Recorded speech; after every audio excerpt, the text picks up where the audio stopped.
Welcome to everyone, and welcome to the virtual Mershon Center for International Security Studies. I'm Professor Pete Mansour, one of the leads in the American Foreign and Military Policy Cluster, and on behalf of my fellow cluster leaders and the leadership of the Mershon Center, we're delighted to have with us today Seth Jones. Seth is Senior Vice President, the Harold Brown Chair and Director of the International Security Program at the Center for Strategic and International Studies.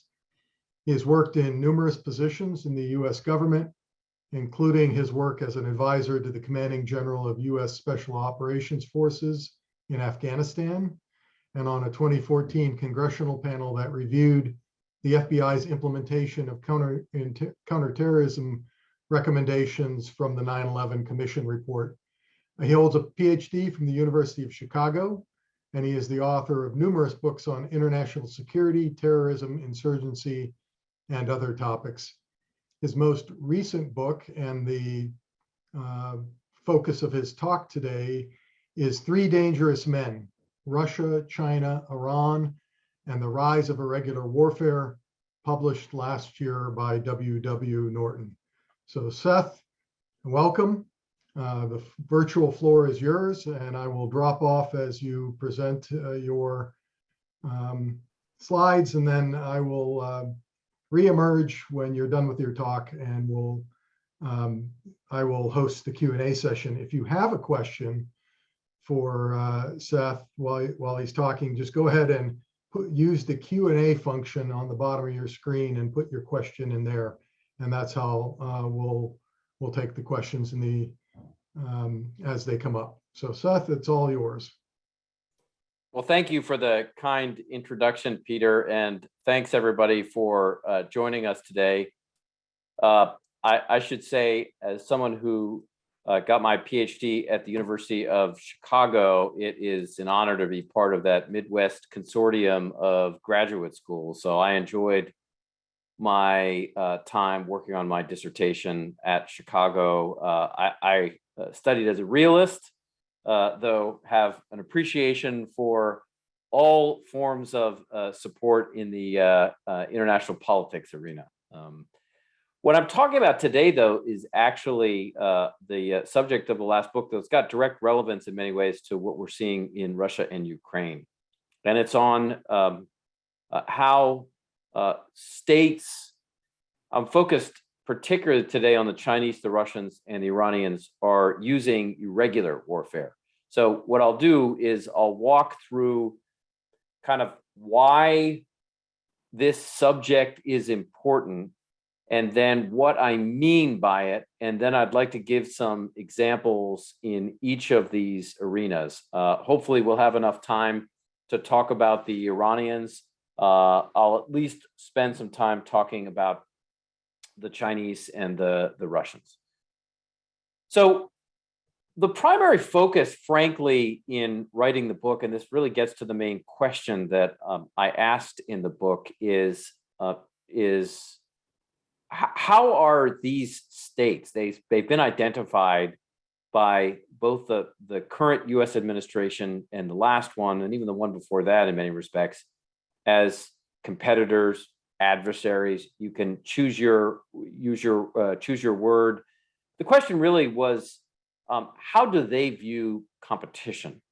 And so what's important here is a couple of things. One is there's this interesting story, and Little Hart, B.H. Little Hart, the British military theorist, tells the story of the Irish statesman John Wilson Croker walking with the first Duke of Wellington, and on their walk through the English countryside, they're trying to guess what is on the other side of each hill as they're walking through the country. And Croker expresses some surprise, actually, shock, that Wellington is able to explain what is going on, what kinds of trees and shrubs and plants are on the other side of the hill. And Wellington, in response, says, well, I've spent my entire life in trying to guess what was at the other side of the hill. And then he proceeds to explain that really the definition of a competent, even an imaginative general, is one that is trying to guess, understand what is happening, quote, at the other side of the hill, behind the opposing front lines and in the mind and thoughts of the opponent. So that is what is kind of at the source of this. And actually, just while I'm on that, the primary focus of the book then in kind of raising that question is to look at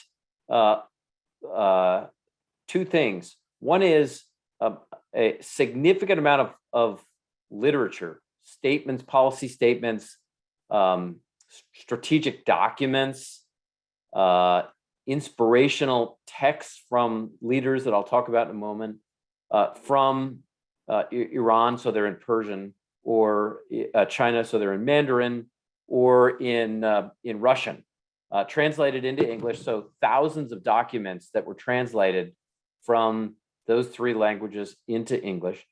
And then in particular, to also focus on influential individuals in each of those countries. And we're really talking about military issues here. So focused on individuals, which I'll lay out in a moment. So that's what, when I talk about the other side of the hill, I mean, based on large numbers and actually quite expensive translations of a significant number of documents. And as part of that, a focus on several key individuals that were influential in outlining competition. The challenge, and this was sort of the puzzle in some ways, was the primary focus. This is particularly true in the US with competition, and it's especially true with the Chinese and the Russians. I would say more broadly on international politics, the international politics I grew up on, the influential works of Ken Waltz and John Mearsheimer and Steve Walt and a range of others do focus on conventional war.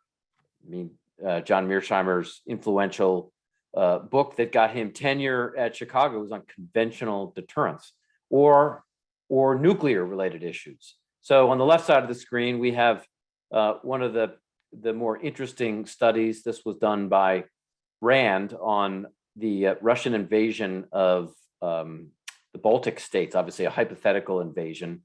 And that was where I participated in countless war games along these lines of a conventional Russian invasion. In some cases, those war games escalate to the nuclear level. And since the Baltic states are NATO countries, Article 5 is invoked, and the US engages in a direct conventional, and in some cases, nuclear war with the Russians, even including the tactical use of nukes. Same thing on the Taiwan Straits, where most of the war games, even the classified ones, a number of them I've participated in, involve less of the ground fighting that we see with the Russia-Baltic scenario and much more of the scenario that we see here. It's really an air-sea battle. So use of Virginia-class, Columbia-class nuclear submarines, aircraft carriers, stealth fighters, F-35s, all the air defense systems in China, missiles being lobbed at Taiwan or at US aircraft or maritime vessels. But both of these sort of harken back to fights over the last 75 years or so. There's some resemblances, frankly, to the Fulda Gap preparations made during the Cold War between the Warsaw Pact and NATO countries with the Baltic scenarios. There's a little bit of a flavor looking at the Taiwan scenarios to sort of the Battle of Midway, big, in this case, navies and aircraft fighting each other, not unlike what and how the U.S. clashed with the Japanese around Midway Island in the Second World War. The challenge, though, and if we look at some of the even more recent academic writings on the nuclear revolution, the challenge here is what those war games and what analysis strongly indicates is that the cost of conventional nuclear war is likely to be staggering. Staggering both from an economic standpoint, what it does to the gross domestic products of countries that engage in them, what it does to combat and civilian deaths, and particularly with countries that have nuclear weapons, it risks escalation to nuclear war. So you're talking about tens, if not hundreds of thousands of potential dead individuals, as those war games indicate, with nuclear powers. So really the question here is, we don't have any real historical cases of major conventional or nuclear war between nuclear powers. So how likely is it that we're going to get a major conventional or nuclear war between the US and the Russians, or the US and the Chinese? I would argue that probability is actually quite low. Now, of course, any military has to plan even for low probability but high impact events like this. So the comment here is not that you shouldn't build a conventional force or build nuclear weapons, but that these are highly unlikely situations. And yet competition, I would argue, is likely to be significant. If we look at the systems here, we've got on the one hand, with the US and the West, fairly open, democratic, capitalist systems that do support freedom of the press, freedom of religion. What we see with most of those competitors in Moscow and Beijing and Tehran are countries that do not support democracy. They're not democratic. They do not generally support freedom of the press. In fact, they've got generally state-run media and control it significantly. They also control the access to the internet in their countries, and even the Chinese will intimidate diaspora populations overseas. So they're very different systems. And while I'm not saying cooperation is impossible, it's not. And there are certainly lots of avenues for cooperation on issues from climate change, potentially to counter drug operations, certainly trade, that competition still based on the political economic systems is to some degree inevitable. Again, you can this is not to say war is the kind of de facto norm, but competition is likely to be significant over the next several years based on just antithetical systems. So what kind of form will that competition then take? And one of the things that's interesting, as I spent some time looking during the Cold War at the way competition started to evolve, once it became pretty clear in Moscow and Washington that the costs of nuclear war and conventional war were extraordinary. And we've seen similar dynamics, say, between the Indians and Pakistan when both got nuclear weapons. That certainly was the case during the Cuban Missile Crisis, where the US and the Soviets did come close to conventional war, at least prepared for that possibility and prepared for conventional war. But what we see is that the vast majority then of the competition between the US and the Soviets actually took place at what I would call the irregular level, which is below the threshold of conventional war. And the components of irregular warfare include items like information campaigns, public diplomacy, psychological warfare, information and disinformation campaigns.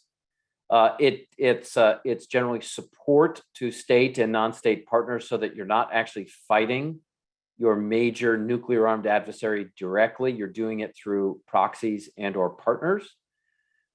Use of intelligence services to conduct covert action. That may include offensive cyber operations, espionage. And then finally, the use of economic coercion. So you might ask why this term irregular warfare. Two things that I wanted to highlight. One is that in many ways, there are very notable similarities to how I'm using this term to what you will often hear as well, political warfare, particularly as defined by George Kennan, or gray zone activities, or asymmetric conflict. There are similarities. Irregular warfare is the US doctrinal term for this. One could call it unconventional warfare, but that actually has a very specific meaning in US Department of Defense lexicon. Unconventional warfare is actually support to guerrillas, essentially insurgency operations. So irregular warfare it's generally the DoD terminology for this, and I felt it actually was probably as good as any in capturing. But I felt pretty strongly that that warfare actually was important to include, because even during the period where I was submitting the manuscript to a range of people for comments, there was a debate about whether you call this warfare. And I think what's important here, this is the second point, is that as we'll see, the Chinese, the Iranians, and to some degree the Russians actually call these kinds of things warfare. And so warfare in this context is actually a lot less like Clausewitz and a little bit more like Sun Tzu. So achieving objectives without fighting. So this definition of warfare does not include solely kinetic operations. When we look at the terminology that a range of these particular countries, and it, just to be crystal clear, happy to talk about Western countries' use of irregular warfare because they do it too. Just for this purpose today, just focusing on Russian, Chinese, and Iranian activity. Russians have typically called this active measures. They've got various terminology that are part of this, including maskirovka, the denial and deception. The Iranians have different terms for this. One of the more interesting one is jung-e-narm. It's not entirely unlike the soft power definition that we've seen in the US. The challenge here, though, is for the Iranians, it is an aspect of warfare. So it's influence operations, information operations, broadcast into multiple language of Iranian state-run media, and general influence activities. But again, it's not soft power. The Iranian term is soft war. And then when we look at how the Chinese have defined this term, there are various components of it, including the three warfares, Sun, Zhang, Zhanfa. All three components of the three warfares, media or public relations warfare. The second is lawfare, so the use of law as an instrument of influence. And then finally, psychological operations, which is more kind of denial and deception, particularly in support of military activity. None of those three components involve the use of kinetic operations. So what we do see is that countries use slightly different terms for irregular warfare, but there is a key part of competition that involves aspects well below the threshold of war. So what I'd like to do is spend a little time actually talking about the individuals I looked at and how they then used irregular warfare to compete with the US. So on the left, we have Valery Gerasimov, the chief of the Army staff. In the middle, we have Zhang Youxia, the vice chairman of the CMC, China's primary military body. And then on the right, we have now deceased Qassem Soleimani, but also looked pretty carefully at his successor Ismail Hani as well, who was his deputy for the Quds Force. Now, as you can see, the reason that I went back and forth with the publisher about the title is all of these individuals, they're men, but ironically, none of these countries in their militaries really have major senior female military officers anyway, at least in major leadership positions. And it says actually quite something about somewhat misogynistic societies. Nevertheless, they're influential in each of their countries. And so part of what I did on the research side was essentially translate virtually everything that Gerasimov wrote, all the major texts. He actually read quite a bit of historic Russian military theory. So I tracked down all of the main texts that he read.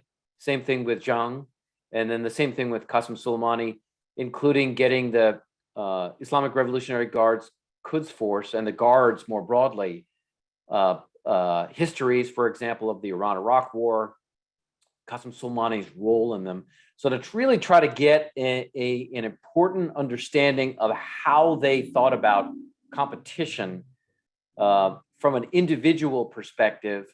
So if we think of this almost in a Waltzian perspective and images, we've got kind of the image here of the leader, but certainly also considered the structural level as well as the state level, and how the governments actually established policies to compete with the US.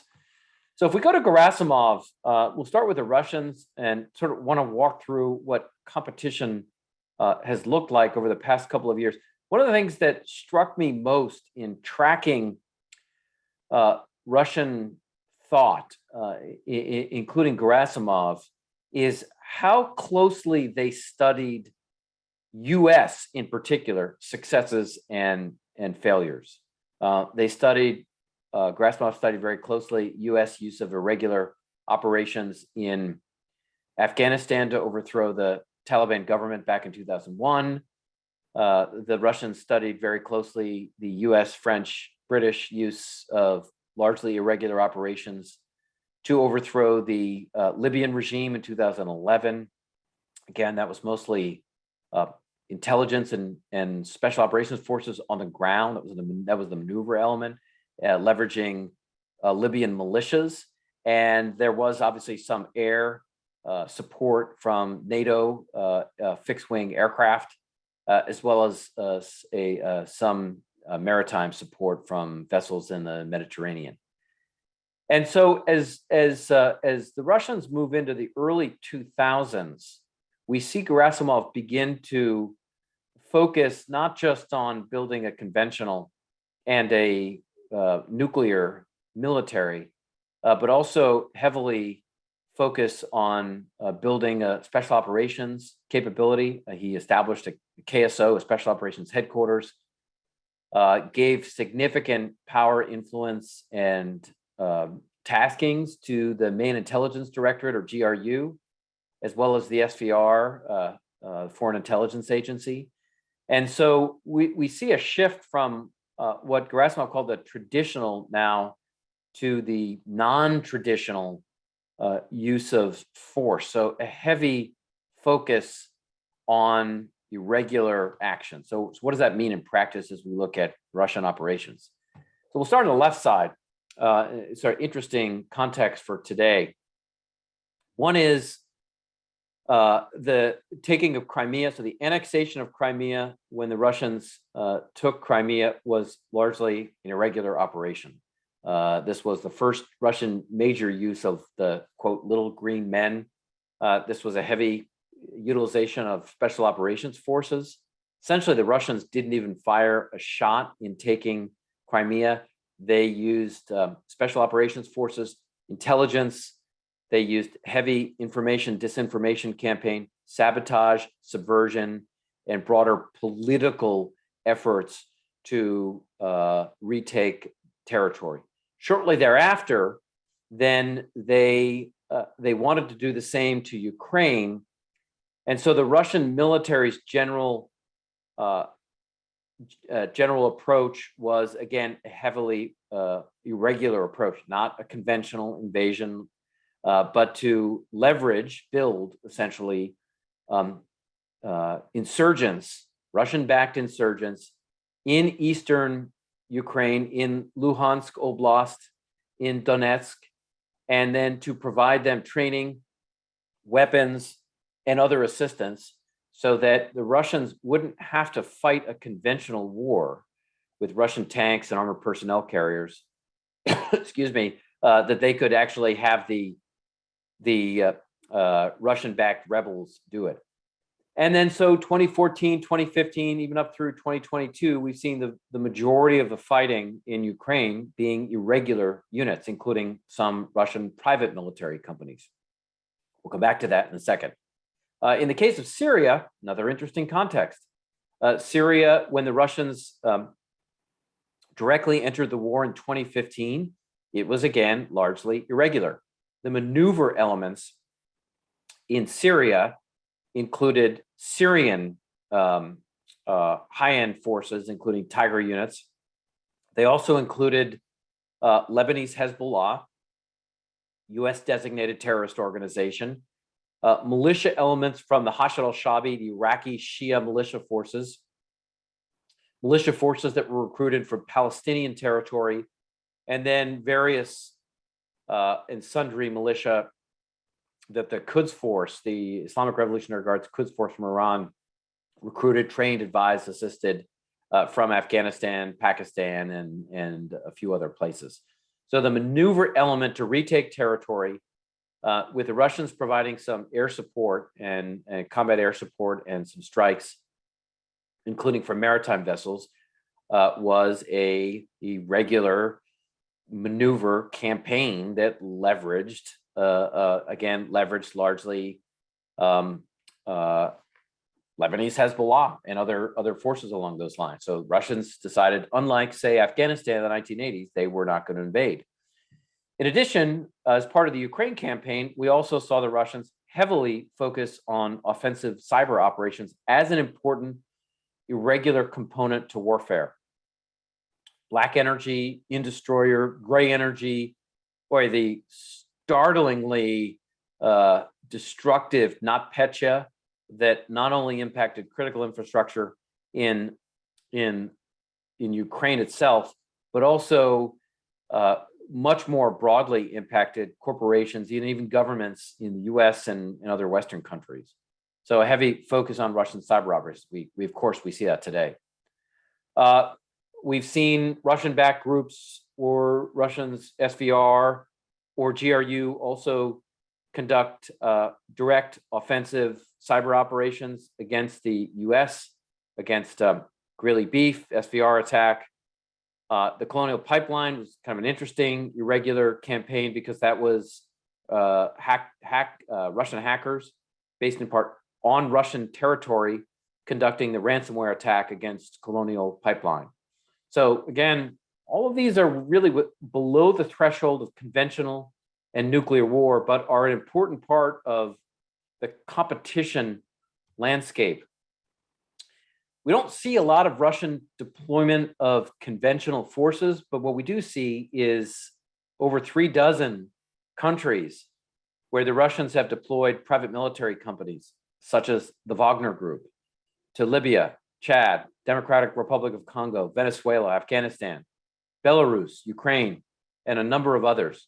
And these private military companies have worked very closely with Russia's GRU, again, the main intelligence directorate, and the SVR in conducting these kinds of site security. Libya, they've been involved in combat operations.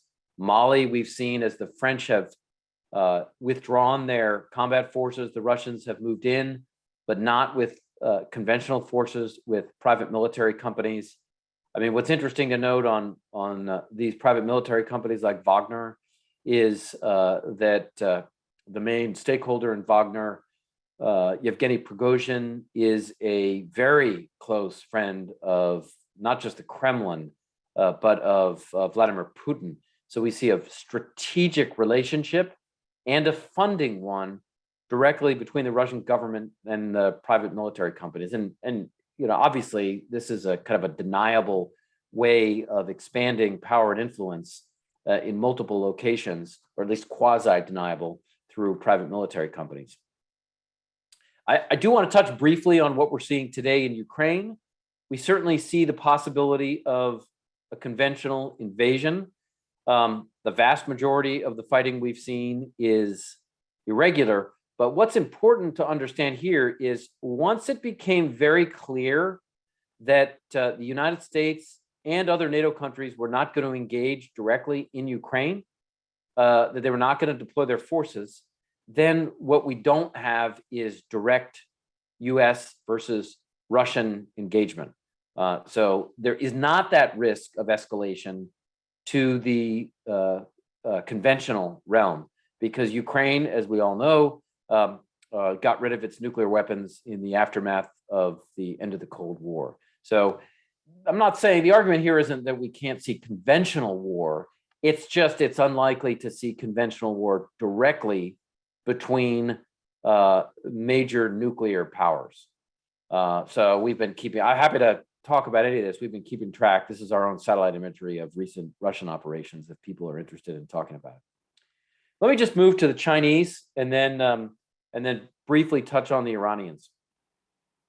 Chinese objectives and policy. I mean, the Chinese have written some of the most influential irregular textbooks from On Guerrilla Warfare, Mao, which I use in my classes at Johns Hopkins, to Sun Tzu's The Art of War, which has a heavy irregular component to it.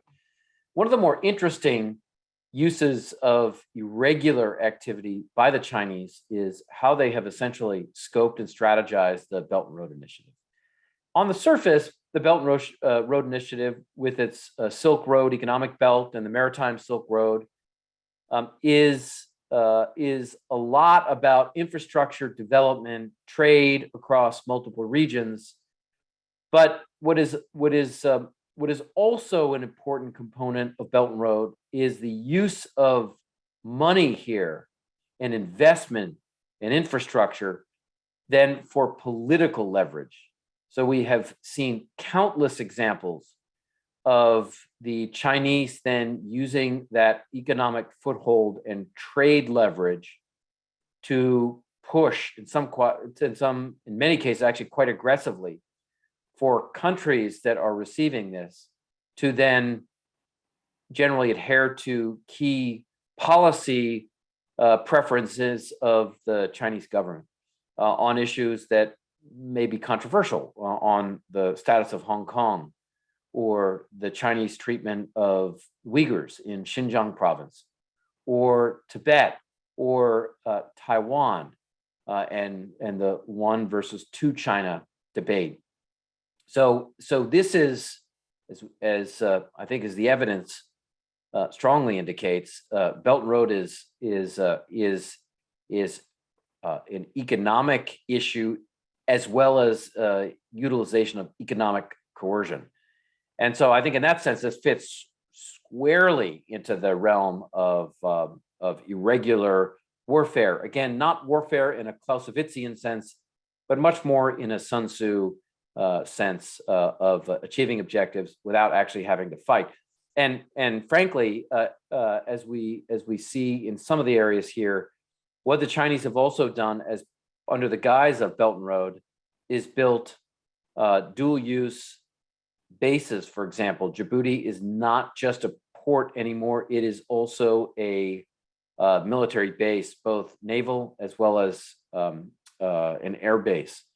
The Chinese, as there were multiple reports and as senior Department of Defense officials noted a couple of months ago, the Chinese have been pushing for a military base under the auspices of the Belt and Road Initiative in the United Arab Emirates. We've seen a range of other bases in other areas of the world here under the guise of purely economic ports, but where they have also constructed military bases. If Crimea is the Russian example of irregular warfare and seizing territory, then the Chinese version of it is the Spratly Islands. So what's interesting here is these were, as I think everybody knows, these were atolls or reefs. And over the course of using a range of dredgers several years ago, not battleships, not generally military equipment, the Chinese turned Hughes Reef, Mischief Reef, this is Fiery Cross Reef, into military bases where, and we've collected a lot of this under the CSI's AMTI satellite imagery portfolio, identified signals intelligence platforms, electronic warfare, missiles and missile batteries, air defense systems, strike aircraft on a range of these atolls. Now, when the Chinese first built a range of these, I'm going to call them bases, they were done under the guise of helping build islands so that it would help native fishermen, including Chinese fishermen that were active in the Spratlys. And that was the essential development of these islands. They're contested, obviously, as well. But in effect, what they ended up doing is, without having to resort to any kind of a conventional or certainly nuclear invasion of the atolls and the construction of islands, this was an irregular annexation of territory. And as we saw, as we've seen, a number of countries in the South China Sea took the Chinese to court. And the Philippines, for example, won a major decision in The Hague. And this is where the three warfares come into play as well. That generally the Chinese response to an adverse ruling from The Hague was to argue that they didn't even recognize the judicial legitimacy of The Hague. So they debated the international order in that context. They debated, argued that there was no jurisdiction that The Hague actually had over this or over China at all. So this is where we see lawfare come into play. We also see a range of offensive cyber operations that the Chinese have been involved in. And where this becomes important, frankly, is on issues of what is being prepared for. And this goes to some of the implications. The vast majority of war games, the O plans or operational plans that the Department of Defense, U.S. Department of Defense uses to prepare for the future operations and possibilities, conflicts, the vast majority of those O plans are those early examples that I gave, things like the air-sea battle in the Taiwan Straits, a major conventional war in the Baltics following a Russian conventional invasion. There has been very little look at, for example, how China could conduct a irregular or gray zone war without really leveraging an invasion force, but doing it through sabotage, subversion, Chinese PLA special operations, intelligence services, maritime militia, and undermining the legitimacy of the Taiwanese government through irregular means. So the point here is, again, this is not an either or, it's not zero sum, but any of the efforts, I think, to think through these issues have to include irregular components.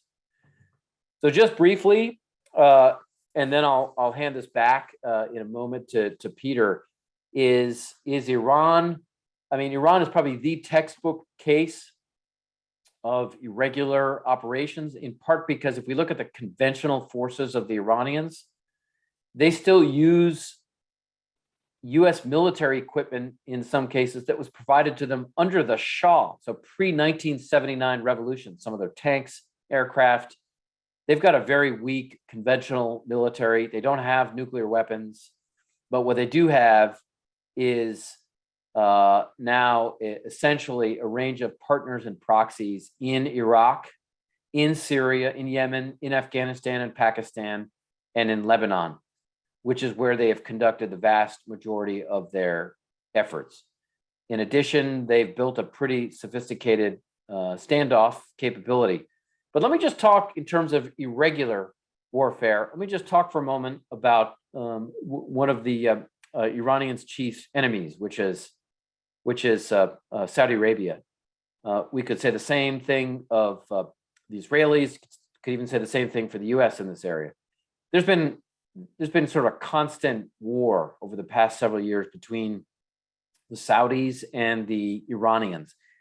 The form it is generally taken, though, is an irregular one, which is the Iranians have provided, instead of conducting with one notable minor exception. This is the attacks against Abqaiq and Khurais, which did involve Iranian land attack cruise missiles, which likely were shot from Iranian territory, as well as some drones on UAVs that were shot probably from Iraqi territory, or at least partly from Iraqi territory. The Iranians have generally not engaged directly the Saudi military and the Saudi government. Instead, what they've done is provided technology, training, advice, assistance, money, including deployed both Islamic Revolutionary Guards, Quds Force operatives, as well as Lebanese Hezbollah into Yemen, and provided the land attack cruise missile capability, ballistic missile capability, and drone capability, including delta wing drones, to the Houthis, who have then assembled it. And we've been tracking some of the routes where and how Iran has disassembled some of the missiles and missile parts, and through various combinations of maritime and land routes, gotten them into Yemen. They've been then reassembled with help from Hezbollah and from the Quds Force. And then the Houthis have then struck hundreds, actually thousands of targets in Saudi Arabia. Also, more recently, we've seen attacks against the Emirates, including also Abu Dhabi. We've seen targets and attacks against maritime vessels in the Red Sea, in the Gulf. And again, this is not direct Iranian attacks against Saudi Arabia. This is indirect. Fits squarely into that definition of irregular warfare. This is below the threshold of direct Iranian warfare, conventional or nuclear, with the Saudis. And again, we see a lot of countries operating. So the argument here is that, sure, we'll see a lot of competition, including between countries like the US, the Chinese, the Russians, and even the Iranians. But A, it'll likely be global, and B, it will likely have a significant amount of irregular components to it.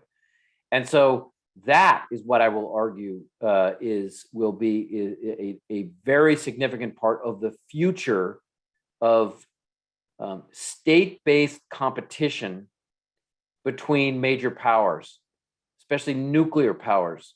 Unlikely to see major conventional war, at least very often, or to see conventional nuclear war. Instead, we'll see competition, attempts to expand power and influence through largely irregular means. I'm happy to talk in a little bit as well about some steps, but let me just to conclude, say that the US is terribly positioned to compete at this level. Now, if there's a silver lining here, it's that the Russians and the Chinese in particular have spent considerable time learning from US irregular operations. Again, I mentioned at the beginning of this, Afghanistan, 2001, Libya, 2011, and other examples. The Russians have strongly believed that the color revolutions, even the Arab Spring for that matter, were orchestrated by the US military and intelligence services.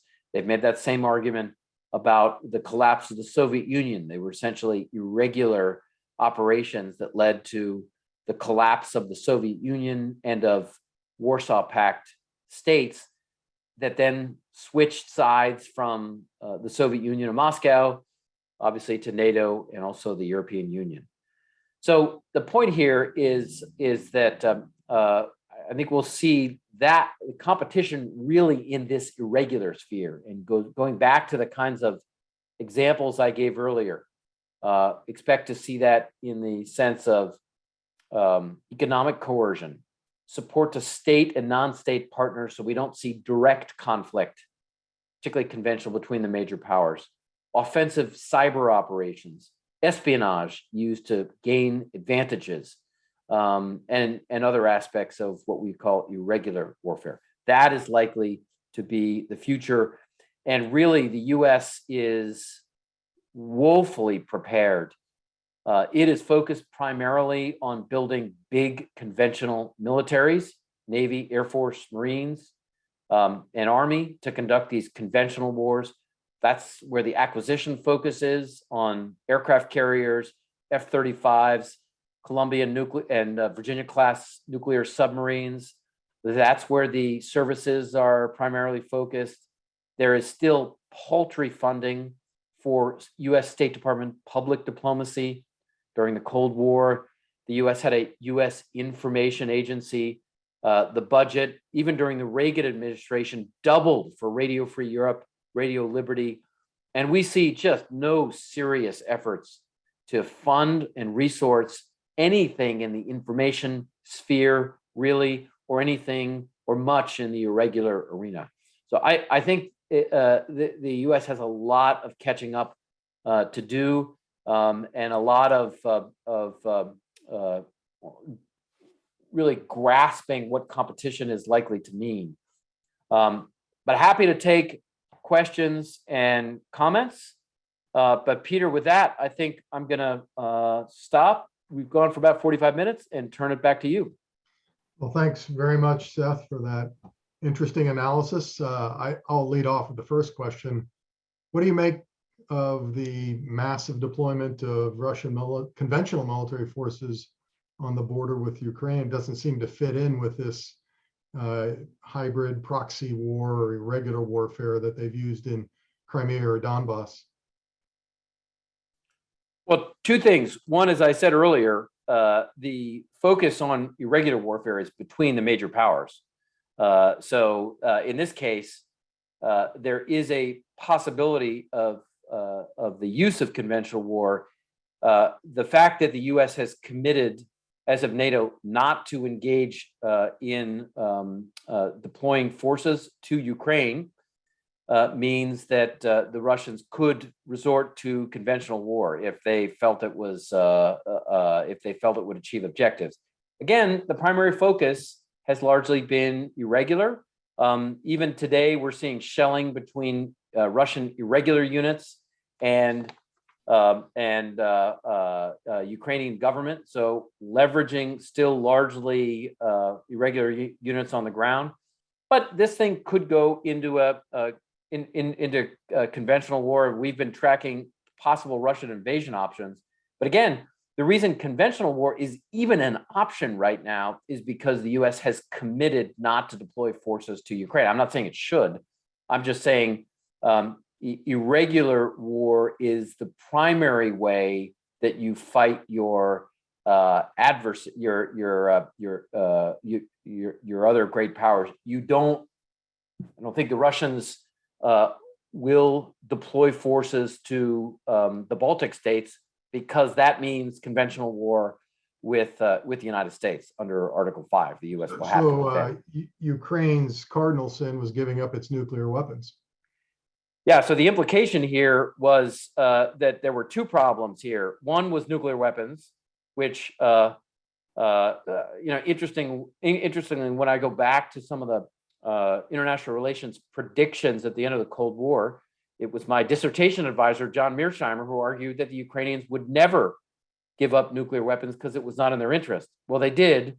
They probably regret that, but yes, that's one. The second is that they never got into NATO, because had they gotten into NATO, and I know Zelensky, Poroshenko both wanted in to NATO, that we would probably not be in this position.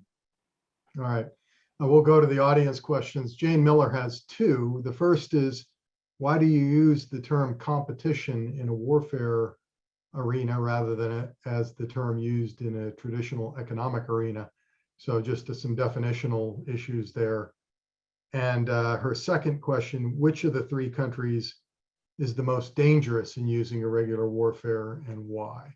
I would suspect she means most dangerous to the United States, but you could, I guess, extrapolate and say most dangerous to the region as well.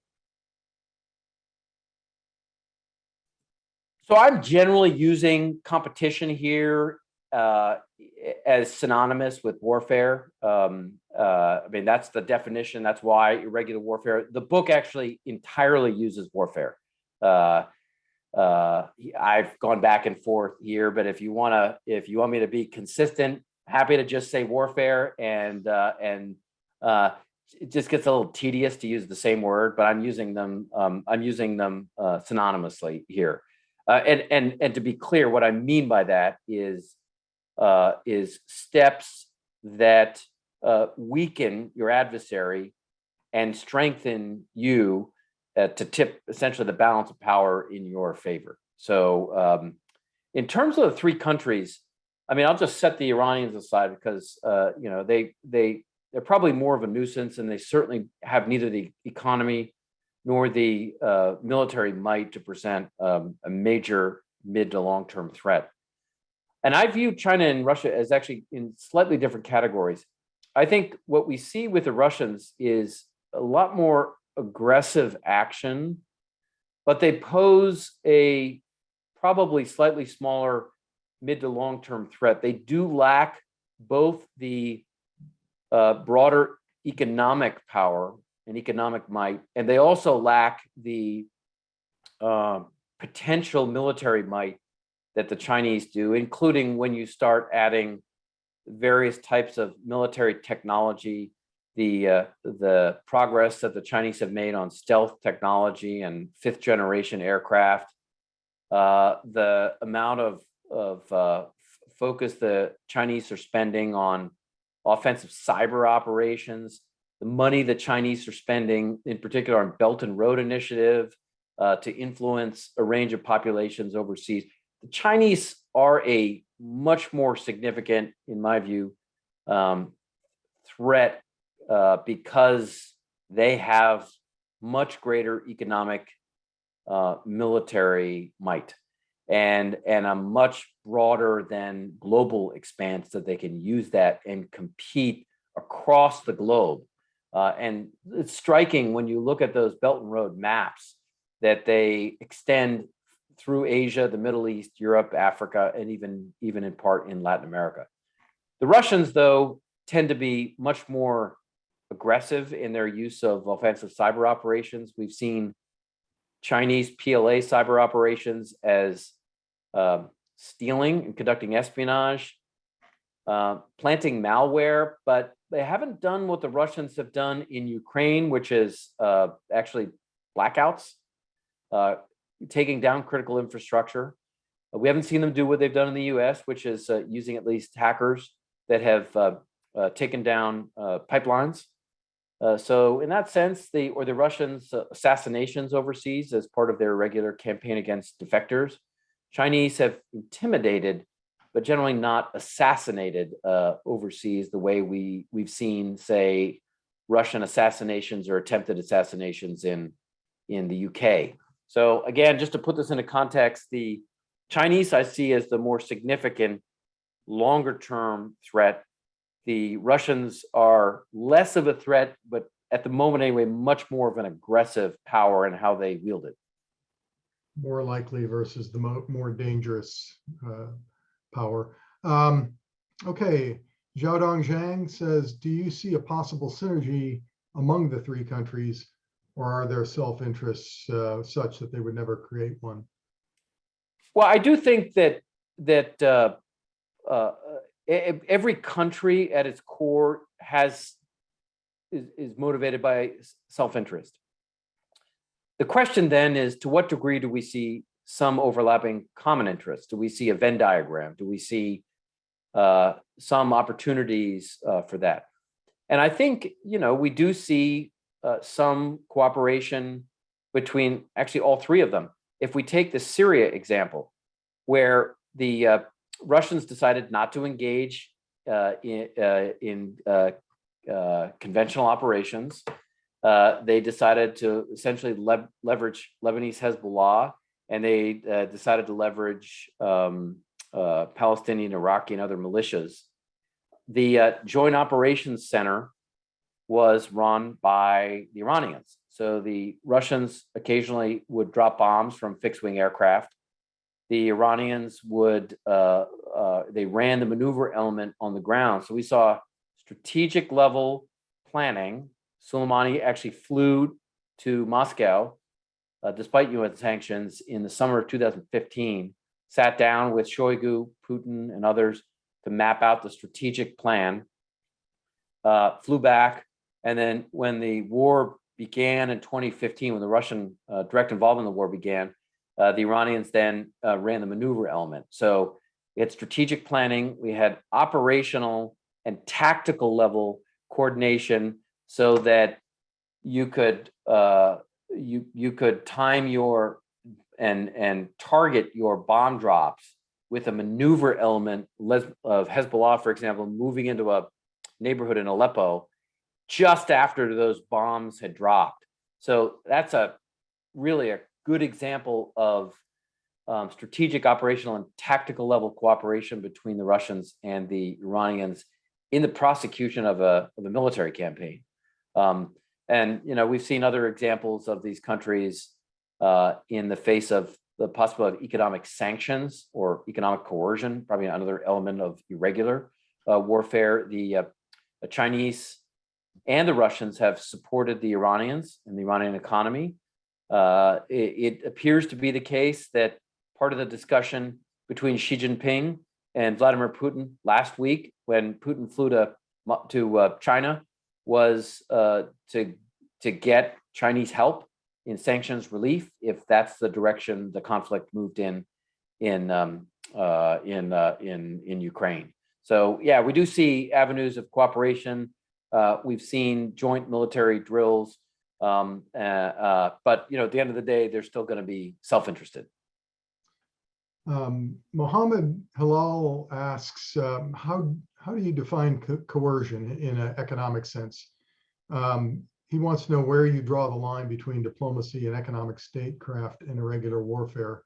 He's unconvinced that, for instance, Chinese efforts to establish an economic foothold or to expand their economic presence, such as the Belt and Road Initiative, counts as economic coercion, even if that economic presence is unused to influence the policies of other countries. So prove him wrong, I guess.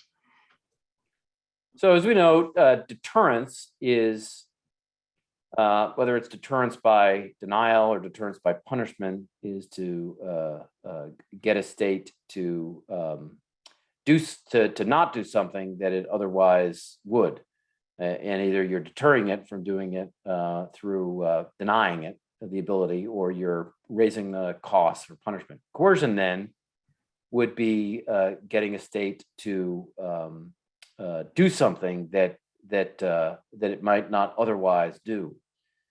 So we have countless examples. One of my colleagues, John Hilsman, has a book out recently looking at some coercive aspects of Belt and Road Initiative. The issue here is when economic trade is used then to influence the policy decisions of a state that they might not otherwise do, when there is a threat then to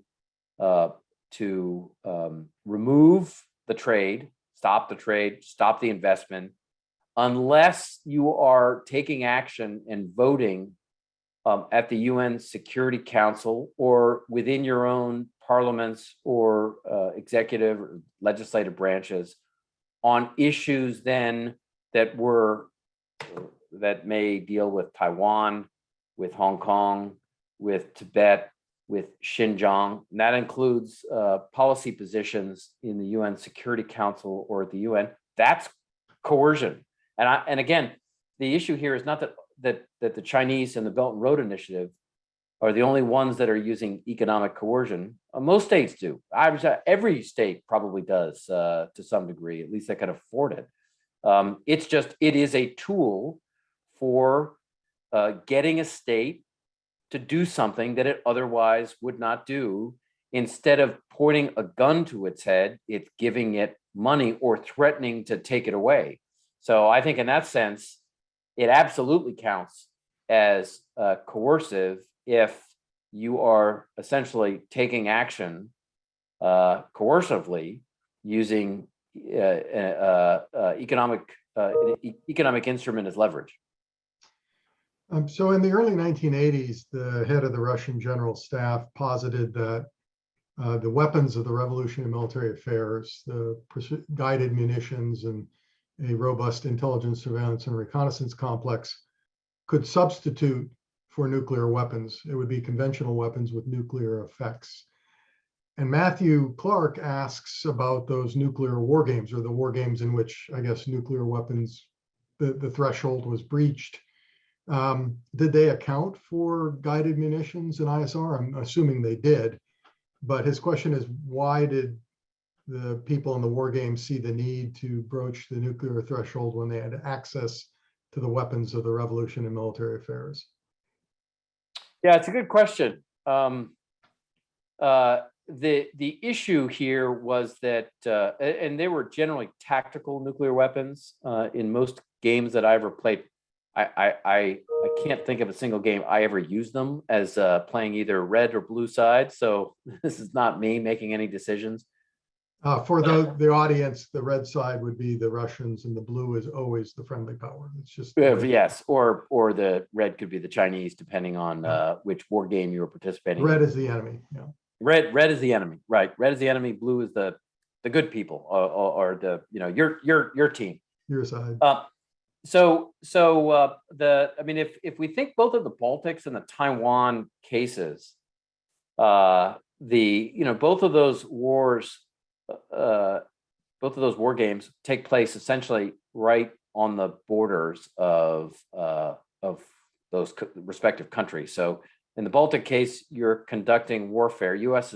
is and other NATO countries are fighting on essentially Russian territory, or right next to Russian territory, including Kaliningrad, for example.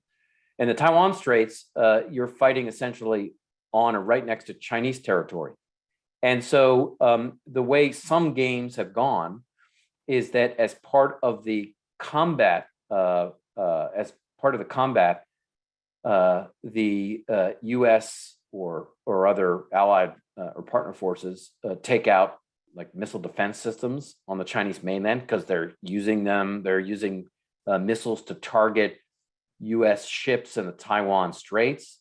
So the way to relieve the pressure is to take out the missile systems. Well, the challenge in some of these war games, and the same thing on the Russian side, the challenge in these war games is states have not always been able to tell whether then the states that are targeting their homelands have alternative motives. If you're striking targets on the homeland, then are you going to push in your armor forces into their territory to take it? So if you start to succeed in the Baltic states, do you keep going into Russia? Do you take Kaliningrad? Because now you're targeting missile sites, command and control structures in Russia or in China. That's where we've seen occasionally the use of tactical nuclear weapons is to send an unambiguous message to stop striking targets in our homeland, because we view it now as not just a war, but as a threat to our survival. And so that's where tactical nuclear weapons have occasionally been used, is when the red side in particular believes that its survival is now at stake and needs to send a message. And it's not sending a message by destroying the other side's cities, but using a tactical nuclear weapon to destroy key military targets. So those are the context. Yes, there has been an advancement in different kinds of precision guided munitions and strikes and satellite capabilities. But the survival issue and the message that a nuclear weapon would send, don't do this anymore, is where we've seen it used, at least in a war game. If that helps. It does. It's really interesting. I'm going to read you two questions because they're linked. They both address the same thing, so take good notes. Mohammed Halal writes, having read your book, my principal concern is that the vast majority of cases and stories you provide, especially in your discussion of Russia and Iran, are examples of kinetic operations, which are conducted through non-state actors, proxies, or irregular forces that allow for plausible deniability. I wonder whether that weakens the robustness of the concept of irregular warfare, especially as compared to George Kennan's concept of political warfare, which emphasizes the element of operations short of war. In short, indirect warfare is still warfare. It's still kinetic operations, albeit through proxies. So that's question one. And Alex Thompson in our political science department says, interesting talk, Seth. For most of the examples you gave of irregular warfare, it was conducted alongside fairly conventional means. For example, in Crimea, we also have Russian troops, warships, and armored vehicles. And in Syria, Russia is also dropping bombs. And although China's activities in the Spratly Islands are irregular, they are done with the help of the Chinese Navy. Can you talk about how the irregular means you emphasize interact with or are conducted in the shadow of more conventional warfare or military capabilities? Can irregular means be effective on their own?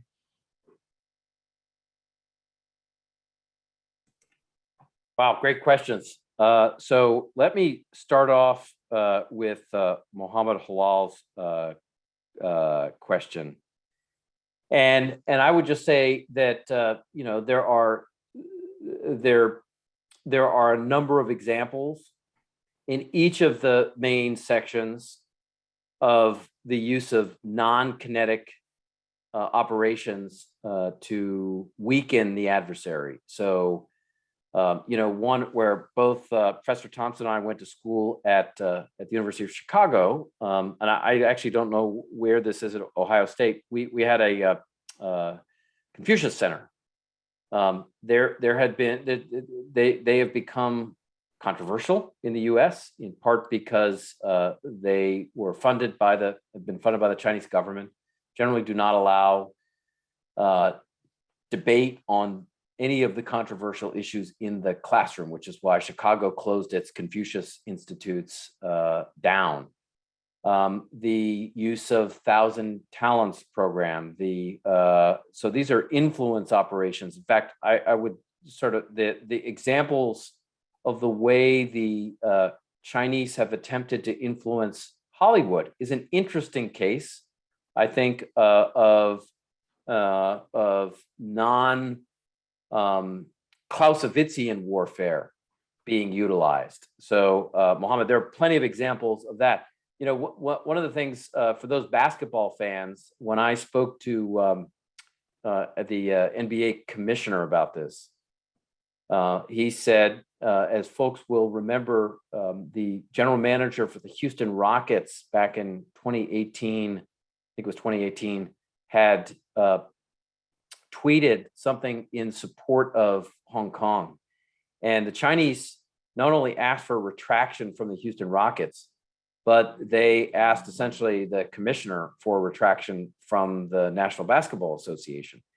And the NBA refused. They were then, the NBA was taken off the air, lost, Commissioner Silver told me lost about $500 million because of that issue. So coercive, that's certainly a coercive example.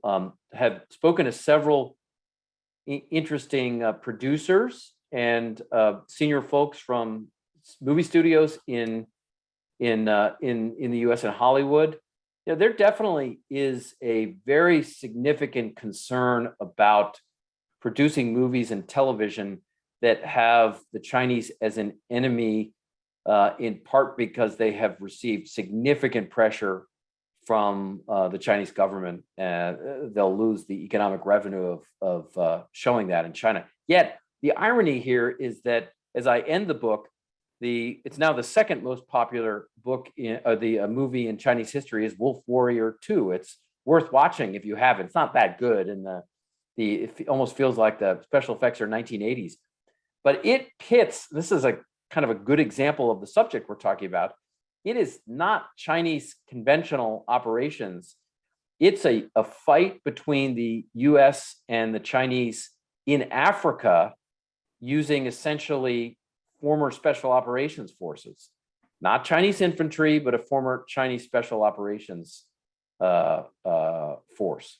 And so we see, that is the second most watched movie in Chinese history. So, kind of another interesting example on the cultural side. So I would just say, to Mohammed's point, there's a lot of it also that gets into this kind of these other aspects of it.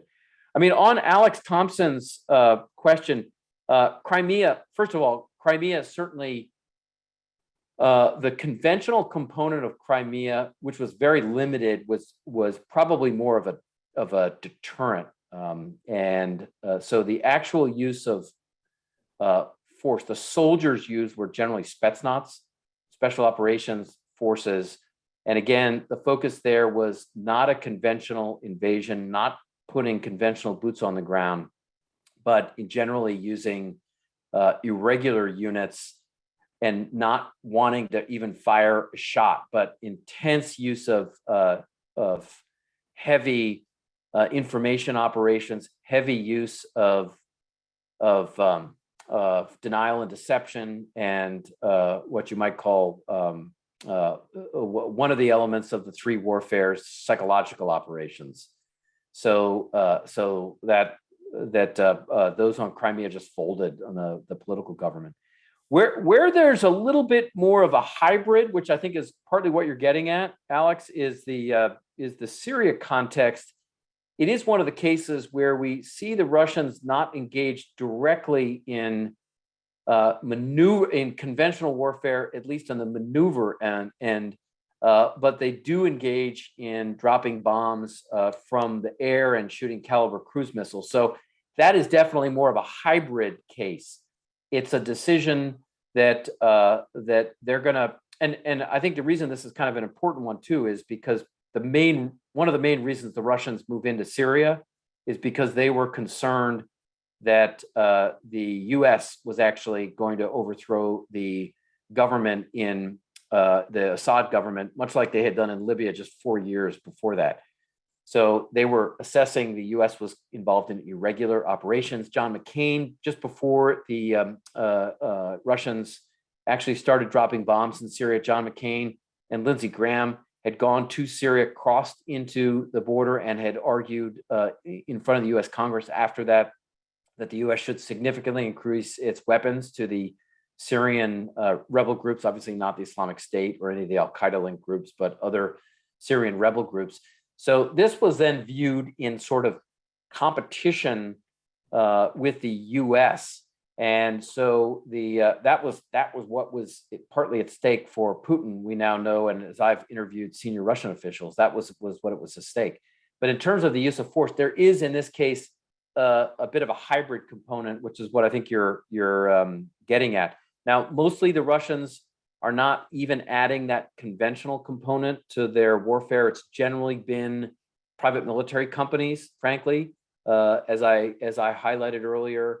And the ground element is generally been leveraging other forces to do the vast majority of fighting. It's been that way, obviously, up until now in Ukraine as well. So I would say on the irregular standpoint, that's the norm. In a few cases, we've seen states, especially Russia, decide to add a conventional air or a maritime component, but hesitate when it comes to the conventional ground or maneuver element. Kind of an interesting one. I still think, the kind of bottom line implication, and so it's an interesting theoretical one, is in this nuclear world, as we've turned away from a focus on counterterrorism over the last 20 years or so. It's kind of an interesting theoretical question whether now conventional or nuclear war becomes more likely because we're in an era of state-based competition, or if I'm right, that we'll see warfare, it just will be below that threshold. We'll see warfare between the great powers, just not direct conventional or nuclear war, that the stakes are too high. That's the prediction. If we see the US fight the Russians directly or the Chinese directly, I'm wrong. So to clarify, we do not have a Confucius Institute on the campus of Ohio State. So it's interesting that the Russians thought we were conducting irregular warfare against them in Syria, since you say we're so bad at it. And I have three questions regarding that. So one is from Kaisa Davis. She says, or they say, why do you believe the US has made the decision to not focus on irregular warfare compared to other nations? Why are we behind, in your opinion? Nathan Lackner says, in terms of the US being behind in the field of irregular warfare, do you think there are ways to utilize the conventional war tools we built to conduct it? And John Mueller actually takes opposes what you said about us being behind. He says, why do you think we're behind in irregular warfare? It is, we have intervened in scores of elections, worked on subversive regime change frequently, spied everywhere, propagandized regularly, engaged in coercive economic sanctions, interfered in civil wars, and used cyber to inflict electronic and even physical damage on our opponents. So there you go. can you just briefly remind me? I've got questions 1 and 3. I've got John's comment at 3. Just say one more time, 2. How can we use our conventional warfare tools that we've built up to conduct irregular warfare? Okay. So let me just start with 1 and 3. And I think I'm going to answer them essentially together. I mean, John is right that over its history, the U.S. has used some irregular tools. There's no question. In fact, I think the vast majority over the last 2 decades of the Cold War was fought through irregular means. And there certainly are cases over the past 30 years where the U.S. has as well. Here's the general argument, though, which is, let me start with the national defense strategy that came out under the Trump administration, which is the first major shift from counterterrorism in a national in the national defense strategy. The first one we see that really shifts to state-based competition. So there is essentially no mention of irregular activity. It is all about essentially conventional warfare and building conventional capabilities. And not just that, but when the special operations community, through the Assistant Secretary of Defense for Special Operations and U.S. Special Operations Command, requested that there was an irregular warfare component, it was denied by John Rood, who was at the time the Undersecretary of Defense for Policy. I mean, I know because I've interviewed all the folks involved. And then they went around John to Secretary Mattis. So by this point, the National Defense Strategy had already been published. And then General Mattis, or Secretary Mattis at the time, agrees to an annex, which was an irregular warfare annex. So it comes out right at the end of the Trump administration, finally. Essentially 2.5, 3 years after the national defense strategy. So it was a secondary thought. The current national defense strategy, which I have read, which has not been released publicly, is also almost entirely about conventional war. The O-plans that the U.S. Department of Defense has developed are almost entirely about conventional war. The war games, almost entirely about conventional war. The 98% of the Defense Department's budget, including from DARPA, is all about conventional weapons systems like the F-35, the Virginia, and the Columbia class. So the argument here is not that there hasn't been some of this in the past. I mean, I think, the argument is that there certainly has been. In fact, that's where I would argue the Cold War went. But that is not where the US government is, and certainly not where the Department of Defense is. There were massive antibodies have been over the last couple of years to adding an irregular component. And by the way, nothing in my argument should be taken as, when I'm talking about irregular warfare, that the US conducts should be about overthrowing regimes, using illegal activity.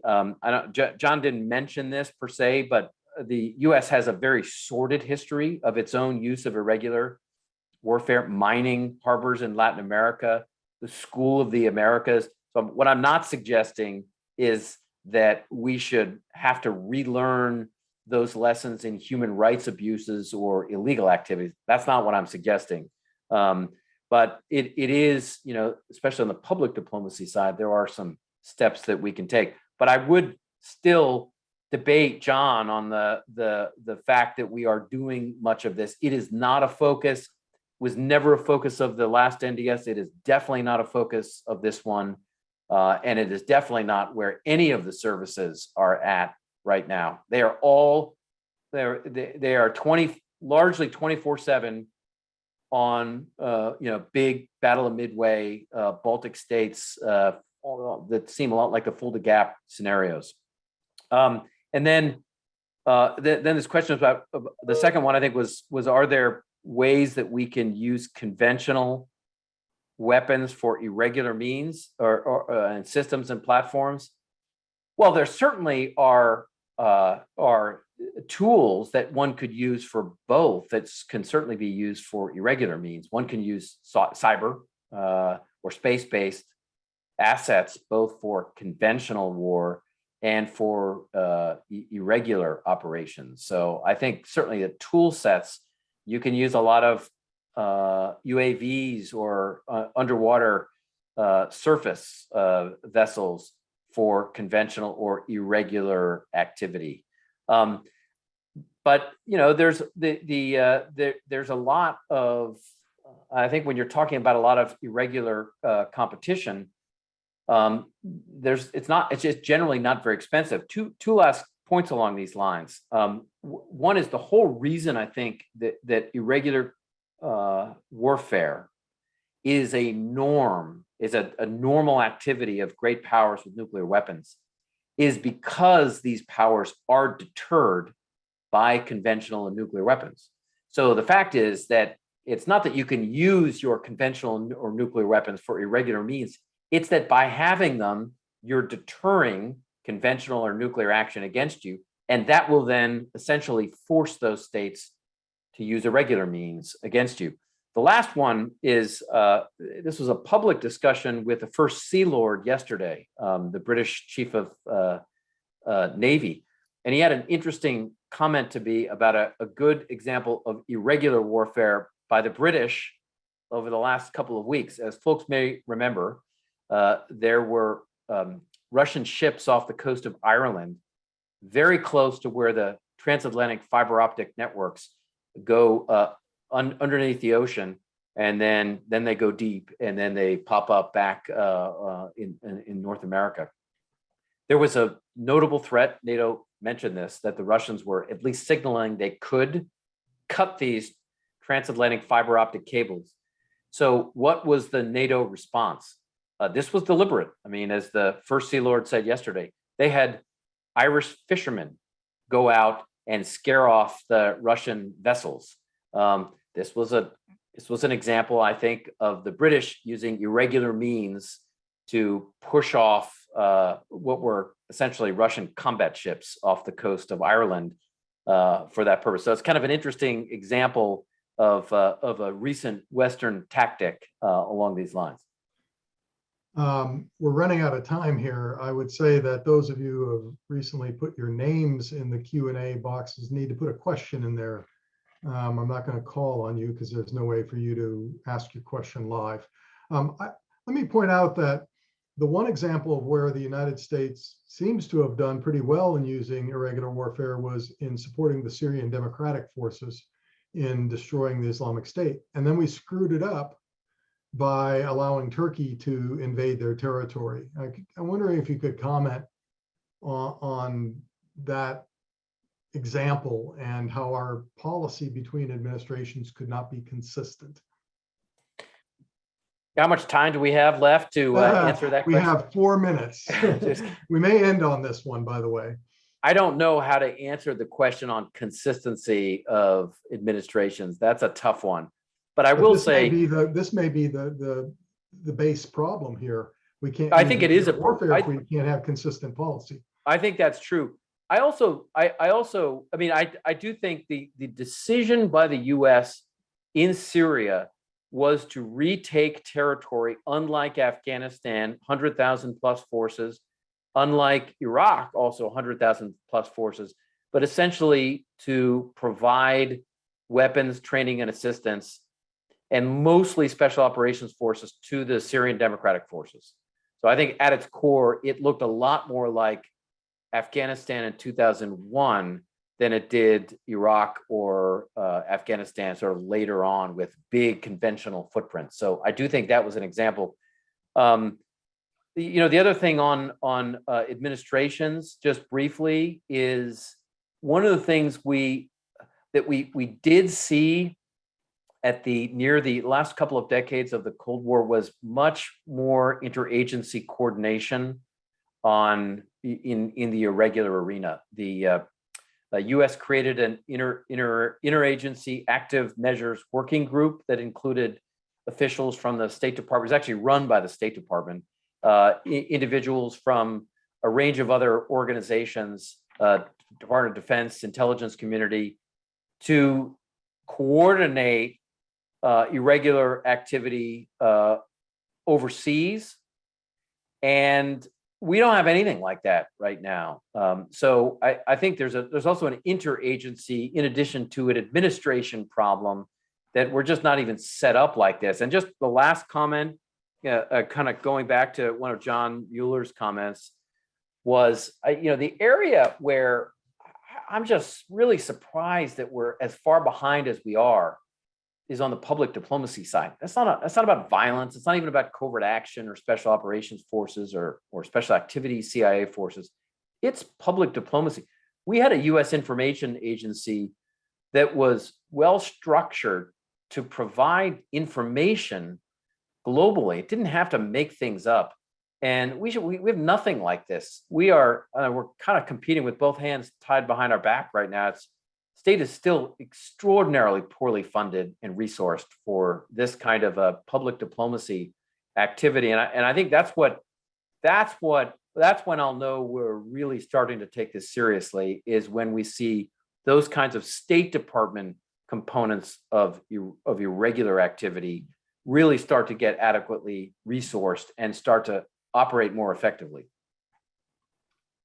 Okay, I'm afraid we're going to have to end it there. Seth, thank you for a wonderful talk and presentation. I know there's a ton of questions left, and they're all on Ukraine. So let me just say that to those of you in the audience, if you want to know more about the Ukrainian situation, on March 2nd from 3:30 to 5 at the virtual Mershon Center, Dr. Gerard Toll, who's a political geographer and a founding figure in the creation of critical geopolitics at Virginia Tech, will be speaking about the Ukrainian crisis and making sense of it. So if you're interested, go ahead and register for that event, and we'll see you there. Seth, thank you again. It was a wonderful presentation. Good luck with the book launch, and we hope to have you back at some point. Thank you.